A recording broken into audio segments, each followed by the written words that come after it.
গতকাল 19শে মে বাংলাদেশ ভারত সীমান্তে সোনারহাট সীমান্ত এলাকায় বর্ডার গার্ড বাংলাদেশ বিজিবি এবং বর্ডার সিকিউরিটি ফোর্স বিএসএফ এর মধ্যে গোলাগুলি ঘটনা ঘটে।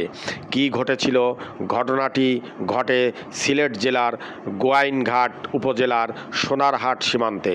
বিজিবি এর দাবি অনুযায়ী প্রথমে ভারতীয় বিএসএফ গুলি ছোড়ে, এরপর বিজিবি পাল্টা গুলি চালায়। কিছুক্ষণের মধ্যেই কিন্তু পরিস্থিতি অনেকটাই নিয়ন্ত্রণে আসে। এছাড়াও কোনো হতাহতের ঘটনা ঘটেনি। বাংলাদেশ ও ভারতের কোনো সদস্য আহত হয়নি, এমন কোনো খবরও পাওয়া যায়নি।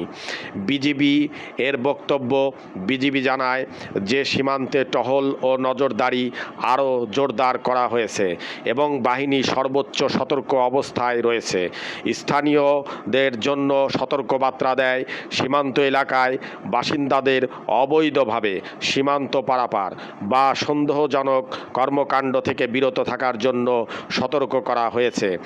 কেন এ ধরনের ঘটনা ঘটতে পারে? প্রাথমিকভাবে প্রতিবেদনে ধারণা করা হচ্ছে সীমান্ত উত্তেজনা বা ভুল বোঝাবুঝির কারণেই এই ধরনের ঘটনা ঘটতে পারে এবং বিস্তারিত তদন্তের পরে এ তথ্য আরও বিস্তারিত জানা যেতে পারে। তবে প্রিয় দেশবাসী, আপনারা জানেন ভারত আমাদের প্রতিবেশী রাষ্ট্র, কিন্তু প্রতিবেশী রাষ্ট্রটি যদি বন্ধুসুলভ ব্যবহার না করে বা তার দাদাগিরি ভাব দেখায়, তাহলে আমরা কেন তাদের সাথে চোখ নামিয়ে কথা বলবো? এটা কখনোই হতে পারে না।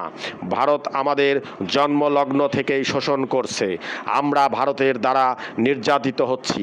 এই সিস্টেম, এই কালচার থেকে আমাদের পররাষ্ট্রনীতি বেরিয়ে আসতে হবে। প্রয়োজনে আমরা আমাদের সরকার, আমাদের বাহিনী, আমাদের দেশ চীন ও পাকিস্তান বলয়ে ঢুকে পড়তে হবে। প্রয়োজনে তাদের সাথে বন্ধুত্ব, সামরিক চুক্তি, নিরাপত্তা চুক্তি করতে হবে। আজ যেটা সোনারহাটে বর্ডার গার্ড ভারতীয় বিএসএফের সাথে গোলাগুলির প্রতিবাদে বাংলাদেশ বিজিবি পাল্টা গুলি বর্ষণ করে, এতে বাংলাদেশের সাধারণ জনগণ, সাধারণ মানুষের মধ্যে চরম শান্তি ও সুখ অনুভব হয়েছে।